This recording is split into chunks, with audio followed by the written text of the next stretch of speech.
आज हम लोग इस वीडियो में कंप्लीट डिटेल फंडामेंटल एनालिसिस करने वाले हैं नेटवेब टेक्नोलॉजी इंडिया लिमिटेड के बारे में। जानेंगे कंपनी का बिजनेस मॉडल क्या है, कंपनी किस इंडस्ट्रीज को सर्व करती है, कंपनी के फाइनेंशियल परफॉर्मेंस को गो थ्रू करेंगे, लाइक कंपनी की sales, profitability, operating profit margin को, प्लस कंपनी की बैलेंस शीट को कवर करेंगे, कुछ इंपॉर्टेंट रेशियोज को कवर करेंगे, कंपनी का कैश फ्लो देखेंगे एंड कंपनी ने जो इन्वेस्टमेंट प्रेजेंटेशन अपलोड किया है उसको डिकोड करने की कोशिश करेंगे। जानेंगे कंपनी के पास ऑर्डर बुक साइज कितनी बड़ी है, कंपनी के ऑर्डर पाइपलाइंस कितनी बड़ी है, कंपनी के मार्केट क्लाइंट कौन कौन से हैं, कंपनी के कस्टमर कोलैबोरेशन जो है वो कौन कौन से हैं, प्लस कंपनी के कुछ मोस्ट इंपॉर्टेंट इनसाइट्स को कवर करेंगे जिससे हमें ये पता लगेगा कंपनी की फ्यूचर ग्रोथ कैसे रह सकती है, टोटल एड्रेसेबल मार्केट साइज कितना बड़ा है कंपनी के लिए, कितनी बड़ी अपॉर्चुनिटी बन सकती है।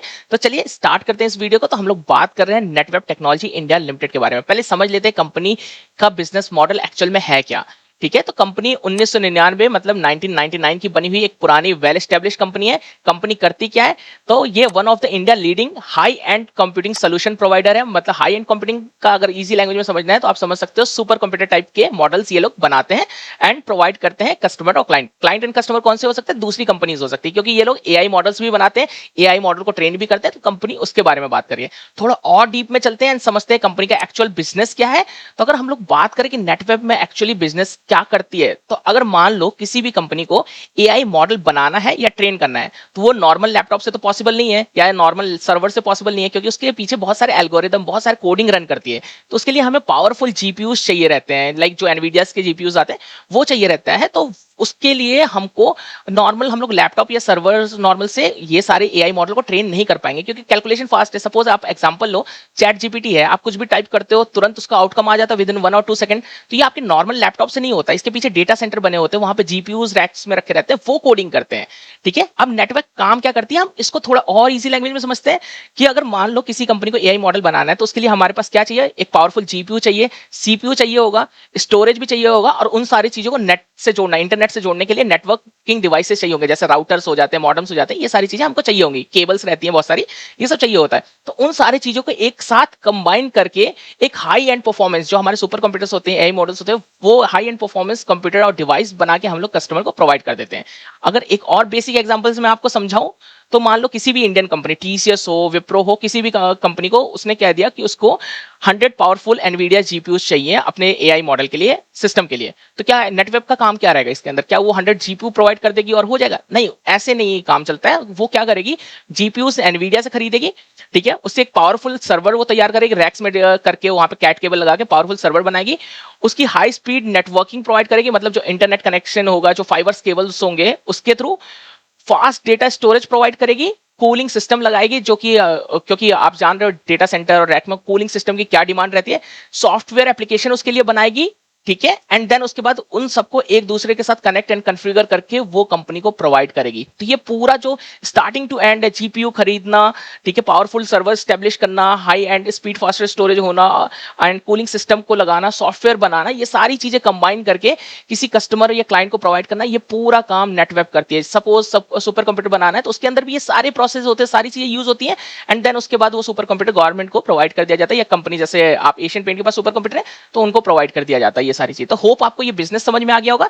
अब चलते हैं कंपनी को थोड़ा और डिटेल में पढ़ने की कोशिश करते हैं कि कंपनी अपने बारे में और क्या कह रही है। तो अगर हम लोग कंपनी के मार्केट लीडरशिप की बात करें तो कंपनी कह रही है हाई एंड कंप्यूटिंग सॉल्यूशन जो ये प्रोवाइड करती है, ये 15 बार टॉप 500 कंपनीज में ऑलरेडी स्टैब्लिश हो चुकी है, मतलब आ चुकी है। ठीक है, कंपनी इंस्टॉलेशंस की बात कर रही है अपने, तो ये बोल रही है over 500 super computer system already install कर चुकी है, 50 private cloud HCI high computing performance जो होता है, ठीक है, उनको डिलीवर कर चुकी है, एंड 500 एक्सेलरेटेड जीपीयूज। मान लीजिए कोई कंपनी टीसीएस आती है, कहती है हमको जीपीयू चाहिए, तो जो अभी हमने एक्सप्लेन किया था, कंपनी वो भी ऑलरेडी कर चुकी है। और क्या कंपनी बोल रही है, कंपनी कह रही है कि इंडिया सेकंड फास्टेस्ट कंप्यूटर में भी कंपनी ने काम किया है, and India fastest super computer like परम युवा 2 था, उसके अंदर भी कंपनी पार्ट रह चुकी है। सेगमेंट वाइज रेवेन्यू मिक्स की बात करें तो ये Q1 FY26 का डेटा है, FY27 का हम लोग इन्वेस्टर प्रेजेंटेशन में देख लेंगे। तो प्राइवेट क्लाउड से जो बिजनेस आता था वो 34% बिजनेस आता था। AI system enterprise work station, like जो अभी हमने बात की कि अगर किसी टीसीएस या विप्रो या किसी भी कंपनी को एआई इंटीग्रेटेड सिस्टम चाहिए तो वहां से कंपनी का 29% बिजनेस आता है। सुपर कंप्यूटर से कंपनी का 26% बिजनेस आता है, सॉफ्टवेयर एज ए सर्विस से 3% का आता है, डेटा सेंटर सर्वर से 3% का आता है, एचपीएस सोल्यूशन से 2% का बिजनेस आता है, and network switches spare and other से कंपनी का 3% का बिजनेस आता है। इंडस्ट्रीज वाइज की बात करें जाए तो आईटी एंड आईटीईएस से 37% का बिजनेस है कंपनी का, स्पेस एंड डिफेंस से 28% बिजनेस आता है, हायर एजुकेशन एंड रिसर्च से 17% बिजनेस आता है, एंड आप अदर इंटरप्राइजेस से कंपनी का बिजनेस 18% के आसपास आता है। तो कंपनी यहाँ पे मेंशन करिए न्यू प्रोडक्ट कंपनी ने लॉन्च किया है फरवरी 2025 में, स्काईलस करके। ये एआई से रिलेटेड कंपनी का प्रोग्राम था जिसके अंदर कंपनी जीपीयू को यूज करके एआई मॉडल्स और एआई ट्रेनिंग प्रोवाइड कराती है। चलिए थोड़ा और कंपनी के बारे में, ऑर्डर बुक हम लोग यहाँ पे कवर नहीं करेंगे बिकॉज ऑर्डर बुक की एग्जैक्ट डिटेल जो है हमें कंपनी के प्रेजेंटेशन में मिलेंगे। क्लाइंटेल को भी हम लोग वहीं पे कवर करेंगे क्योंकि हमें पता चल जाएगा कंपनी के अपडेटेड क्लाइंटेल कौन कौन से। तो चलिए हम लोग चलते हैं एक्चुअल में कंपनी के इन्वेस्टर प्रेजेंटेशन से, तो वहां पे हमको समझ में आएगा कि कंपनी का जो लेटेस्ट डेटा है वो क्या बोल रहा है। ठीक है, तो जुलाई 2026 मतलब इसी क्वार्टर की इन्वेस्टर प्रेजेंटेशन है नेटवेब के बारे में। तो चलिए कंपनी को थोड़ा और डिटेल में पढ़ने की कोशिश करते हैं कि नेटवेब एक्चुअली में करती क्या है। तो अगर आप यहाँ पे देखोगे तो यहाँ पे मेंशन है कंपनी के बारे में कि टोटल आर&डी टीम कंपनी के पास 125 लोगों की है और total number of engineers company के पास 373 है। ठीक है, register and applied patent company के डिजाइन में 17 है। पेटेंट इंपॉर्टेंट फाइल करना बहुत जरूरी होता है। सपोज आपने कुछ कुछ अलग तरीके का अपने डिजाइन एंड मॉडल तैयार किया है तो वो कॉपी ना हो जाए, कोई दूसरी कंपनी उसको अप्लाई ना कर दे, तो उसके लिए हम लोग पेटेंट फाइल करते हैं। एंड वो अगर आपका एआई बिजनेस मॉडल सक्सेसफुल होता है तो उससे आपको मैसिव ग्रोथ अपॉर्चुनिटी मिल सकती है।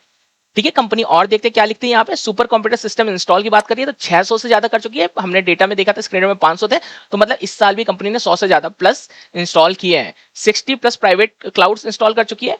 10,000 से ज्यादा एक्सेलरेटेड जीपीयू, जो कि 5,000 था अब उसे 10,000 मतलब डबल किया है कंपनी ने, जो इंस्टॉल कर चुकी है एआई बेस्ड सिस्टम में। एंड 3 सुपर कंप्यूटर की बात कर रही है, लिस्टेड इन 17 टाइम्स, कंपनी कह रही है 17 बार हो चुकी है, टॉप 500 फॉर्च्यून्स के अंदर आ चुकी है कंपनी। की माइलस्टोन हम लोग जानते हैं, ये कंपनी ने स्टार्ट किया तो छोटे मॉडल से आते आते तक आज एआई इंटीग्रेशन और इन सब में पहुंच चुकी है। आगे आने वाले टाइम में ये कंपनी और भी ग्रो करती हुई दिखेगी। जब कंप्यूटर आएगा इन सारी चीजों में भी तो कंपनी बहुत रन करेगी, क्योंकि उसके लिए भी आपको high computer speed, high computing power चाहिए रहती है। सर्विस ऑफरिंग में क्या है कंपनी के पास, तो कंपनी यहाँ पे बोल रही है ये high performance computer, super computer, HPC system बना के देते हैं। ठीक है, प्राइवेट क्लाउड कवर करते हैं ये लोग। एआई सिस्टम जो हमने बात की थी, एआई सिस्टम मतलब एक किसी के लिए एआई सॉफ्टवेयर बना देना या फिर एआई मॉडल बना देना या किसी भी एआई सिस्टम को ट्रेन करने का काम। डेटा सेंटर सर्वर्स प्रोवाइड करती है company. High performance storage provide करती है कंपनी। एंड कंपनी कह रही है सॉफ्टवेयर एंड सर्विसेज प्रोवाइड करती है हाई स्पीड कंप्यूटर सर्विसेज के लिए। ठीक है, एंड देखते हैं कंपनी ने क्या क्या चीजें ऑफर कर रखा है। यहाँ पे हाई परफॉर्मेंस कंप्यूटिंग की बात करिए कि टीसीएम जैसी ब्रांड के साथ ये लोग जस्ट लाइक आप देख सकते हो यहाँ पे रैक हो गया, रैक के अंदर जीपीयूज लगे होंगे इसके बारे में। तो कंपनी वही चीज सब चीज समझा रही है। एआई सिस्टम में मतलब कंपनी एआई को ट्रेन करना, ठीक है, उसके लिए प्रॉपर सॉफ्टवेयर बनाना, उसको अच्छे से स्टैब्लिश करना, सारे जीपीयू कनेक्शन, ये सारी चीजें देखना, ये उसका पार्ट है। डेटा सेंटर तो हमने इस चीज को ऑलरेडी कवर कर दिया है बहुत अच्छे से। हम लोग रेवेन्यू ब्रेकडाउन की बात करते हैं तो कंपनी के रेवेन्यू ब्रेकडाउन में जो एआई सिस्टम से, ये Q1 FY27 की बात कर रही है लेटेस्ट, तो एआई सिस्टम से 62% का रेवेन्यू आता है जो कि बहुत बड़ा है। एंड 16% का ऑलमोस्ट रेवेन्यू आता है प्राइवेट क्लाउड से। एचपीसी से रेवेन्यू आता है कंपनी का 15%, और जो बाकी रिमेनिंग है like data centre servers and software से कंपनी का 3 एंड 1.3% का रेवेन्यू आता है। और देखते हैं कंपनी ने क्या चीजें अपने बारे में मेंशन कर रखे हैं। कंपनी बता रही है यहाँ पे early mover advantage in the fastest growing industries. हमें भी मालूम है AI in data centre fastest growing industries है, तो उसमें अर्ली मूवर एडवांटेज की बात कर रही है कंपनी। एंड यहाँ पे टोटल एड्रेसेबल मार्केट साइज की भी बात हो रही है, तो उसको भी थोड़ा कवर करने की कोशिश करते हैं। इंडिया एचपीसी मार्केट की बात कर रही है कंपनी, जो कि FY24 मतलब 2023 में 58 बिलियन रुपीज में बात हो रही थी, जो कि FY26 में 71 की होगी। एंड 2030 की कंपनी बात करी कि 111 बिलियन की ये इंडस्ट्रीज होगी।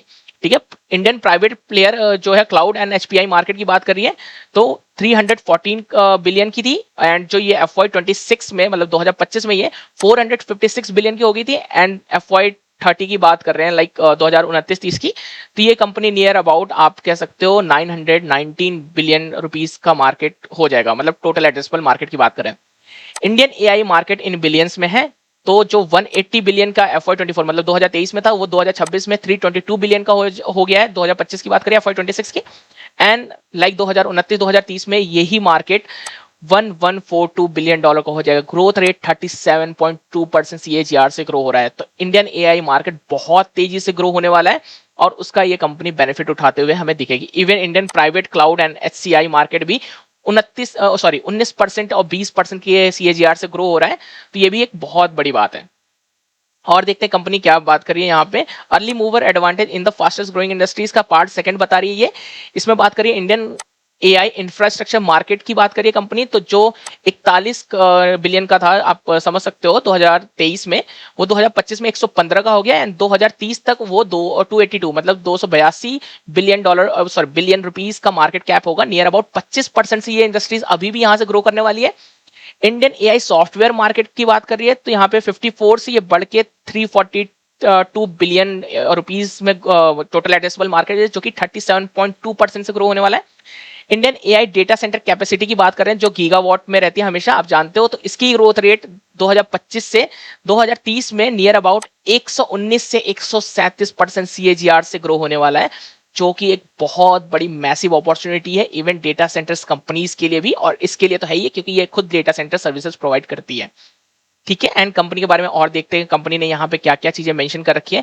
कंपनी ने यहाँ पे मेंशन कर रखा है अर्ली मूवर एडवांटेज, कुछ गवर्नमेंट की पॉलिसी एडवांटेज है, like Indian AI mission, make in India, NSM 2.0, data centre demand. And आपको पता है कि अगर इंडिया की एक और पॉलिसी है कि डेटा सेंटर से रिलेटेड टैक्स फ्री है 2047 तक, मतलब टैक्स हॉलीडे इसको हम कहते हैं, जो निर्मला सीतारमन जी ने अपने जो बजट है उसमें पेश किया था।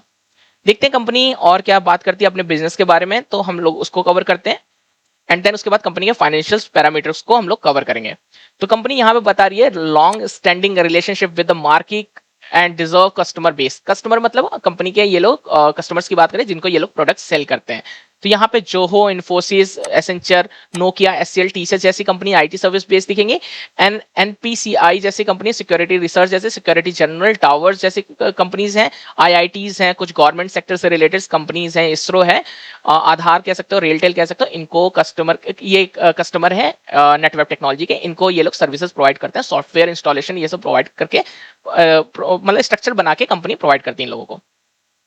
अब हम कंपनी के जो लॉन्ग टर्म क्लाइंट्स में यहाँ पे कंपनी ने मेंशन कर रखा है, कस्टमर कंसंट्रेशन की बात कर रही है, तो जो 2023 में टॉप 10 से कंपनी का 64% का रेवेन्यू आता था, एंड टॉप 5 से कंपनी का 50% का रेवेन्यू आता था, आज के टाइम में 87% टॉप 10 से रेवेन्यू आता है, 81% कंपनी का टॉप 5 से रेवेन्यू आता है, तो मतलब कंपनी का क्लाइंट कंसंट्रेशन बढ़ गया है। तो ये थोड़ा सा कंसर्निंग चीज होता है कि मतलब कि अगर एक भी क्लाइंट कंपनी का लूज करता है या उसको कोई और प्रोडक्ट ऑफरिंग या कोई और कंपनी से वो चीजें लेता है, वैसे तो हाई एंट्री बैरियर होता है, मतलब एक कंपनी पे डिपेंडेंट हो जाती है क्योंकि उसके पास पूरा क्लाउड में डेटा रहता है, सर्वर रहता है, तो वो ज्यादा छूटती नहीं है जल्दी, बट गलती से अगर एक भी क्लाइंट लूज होता है तो कंपनी को एक अच्छा खासा डेंट पड़ सकता है। ठीक है, और बात करते हैं यहाँ पे कंपनी ने बताया रेवेन्यू फ्रॉम रिपीटेड कस्टमर्स की बात करिए, मतलब जिनसे बार बार रेवेन्यू आता है, तो वो 171 टोटल कस्टमर्स थे, 28 हो गए। तो कंपनी यहाँ पे बता रही है 2023 में 69% का रेवेन्यू रिपीट रहता था, आज के टाइम में 98.92% कंपनी का रेवेन्यू रिपीट होता है। ठीक है, कस्टमर एट्रेक्शन रेट है कंपनी का 8.90 का, जो कि अच्छी बात है। और देखते हैं कंपनी ने क्या क्या चीजें मेंशन कर रखा है। कंपनी आ गई है ट्रैक रिकॉर्ड पे, रेवेन्यू एंड सेल्स पे, तो ये सारी चीजें हम लोग अब चलते हैं स्क्रीनर पे कवर करते हैं एंड कंपनी को देखते हैं डिटेल में थोड़ा। ठीक है, तो हम लोग स्क्रीनर पे आ गए हैं, कंपनी के कुछ एक और इंपॉर्टेंट बात को हम लोग कवर कर लेते हैं यहाँ पे। कंपनी के कंपनी के जो कोलैबोरेशन है वो किसके साथ है, हमने बात तो कर लिया, कंपनी जीपीयूज लेती है, तो किसके साथ कोलैबोरेशन से ये भी जरूरी है। तो company has collaborated with various technology partner like Intel, AMD हम जान सकते हैं जो जीपीयूज बनाती है, सैमसंग इंडिया, एनवीडिया जैसे कंपनी के, एंड ये सीगेट जो आपके एसएसडीज बनाती है, जो आपके लैपटॉप में लगते हैं, M2 SSD, ये सब सीगेट्स बनाती है, तो इसके साथ कंपनी का टाई अप है, कोलैबोरेशन है। तो इन्हीं से सपोज जीपीयूज लेती है उसको, एंड रैक्स लेती होगी किसी और कंपनी से, फिर एरोफ्लेक्स जैसे कंपनी से ये लोग लाइक कूलिंग सिस्टम या केआरएन जैसे जैसे कूलिंग सिस्टम ये सब लेके सारी चीजें मेंटेन करके प्रोवाइड करते हैं। अब कंपनी के बारे में फाइनेंशियल्स को हम लोग देख लेते हैं एक बार। तो कंपनी की market cap near about 31,000 crore की है, तो मतलब एक स्मॉल कैप कंपनी है। कंपनी का पी 122 का चल रहा है, जो कि इंडस्ट्रीज पी से काफी एक्सपेंसिव है, क्योंकि ऑलमोस्ट कंपनी पहले super computer and data centres इन सब में थी, बट उसकी डिमांड उतनी नहीं थी। पर अब जैसी ग्रोथ है डेटा सेंटर की, तो इसीलिए कंपनी की डिमांड बढ़ रही है, इसीलिए कंपनी को वैल्यूएशन भी प्रीमियम दी जा रही है। रोज की बात करें, मतलब कि कंपनी के रिटर्न ऑन कैपिटल एम्प्लॉयड की बात करें, आरओसी की, तो 37% की है, जो कि 20 से ऊपर बहुत अच्छी बात है। कंपनी की रिटर्न ऑन इक्विटी भी 32 की है, ये भी बहुत शानदार है। कंपनी की सेल्स ग्रोथ लास्ट 3 ईयर की 70% से रही है, कंपनी की प्रॉफिट ग्रोथ 63% से रही है, एंड कंपनी का ऑपरेटिंग प्रॉफिट मार्जिन 13.3 का है। तो क्योंकि कंपनी खुद का प्रोडक्ट नहीं बनाती है इसलिए ऑपरेटिंग प्रॉफिट मार्जिन आपको कम दिखेगा, क्योंकि कंपनी प्रोडक्ट बाई करती है, खरीदती है, एंड उसका जो कंपनी पूरा स्ट्रक्चर बना के पूरे एक सिस्टम को कंबाइन करके प्रोवाइड करती है, तो उसका मार्जिन कंपनी इंजॉय करती है। तो एक्चुअली में कंपनी का खुद का प्रोडक्ट नहीं है, सारे सिस्टम को कंबाइन करके सॉफ्टवेयर बना के प्रोवाइड करना ये कंपनी का बिजनेस है, तो इसलिए आपको यहाँ पे मार्जिन कम दिखेंगे। और देखते हैं कंपनी के बारे में क्या लिखा है। पैग रेशियो कंपनी का ऑलमोस्ट 2 के पास चल रहा है, तो कंपनी का कहने का मतलब है जिस स्पीड से कंपनी की प्राइस ग्रो हो रही है उस हिसाब से कंपनी की जो प्रॉफिट है, अर्निंग है, वो ग्रोथ नहीं हो रही है, इसीलिए पैग रेशियो कंपनी का थोड़ा एक्सपेंसिव दिख रहा है यहाँ पे, थोड़ा क्या डबल कह सकते हो आप।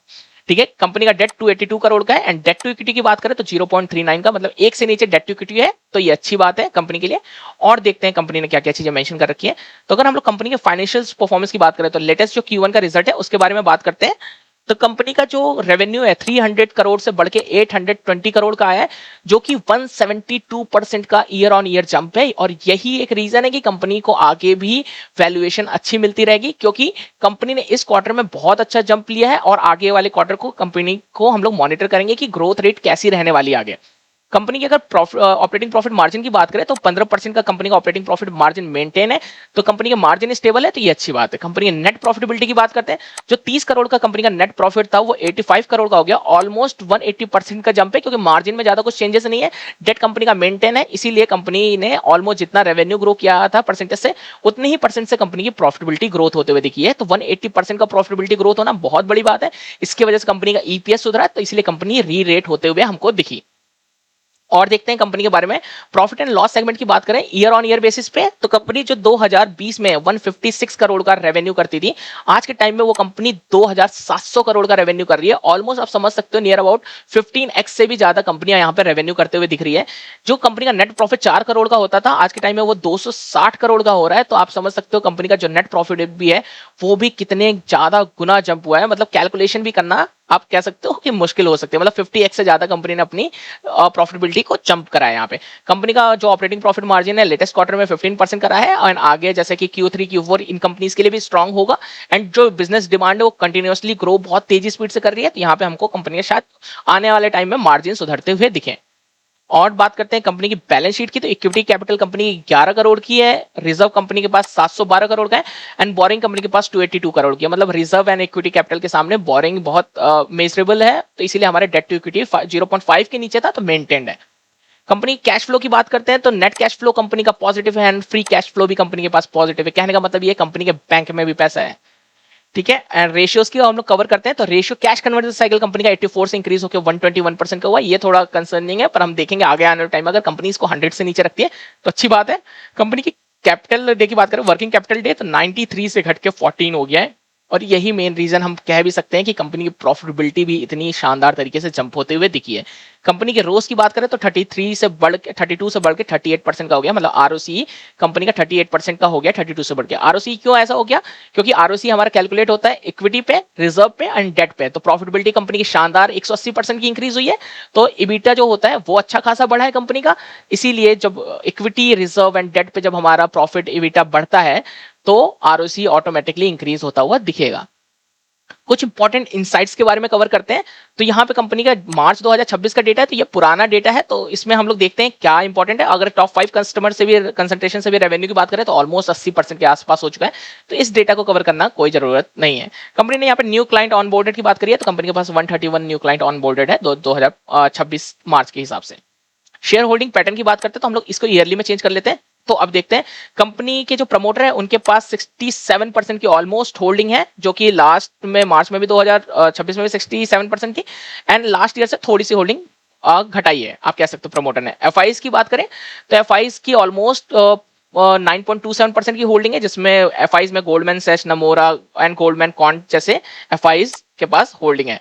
डीआईएस की बात करें तो डीआईएस की होल्डिंग ऑलमोस्ट 6% की है, जिसमें आपके ICICI, prudential balance advantage and HSBC mutual fund जैसे, टाटा म्यूचुअल फंड जैसे मार्की डीआईएस अवेलेबल है।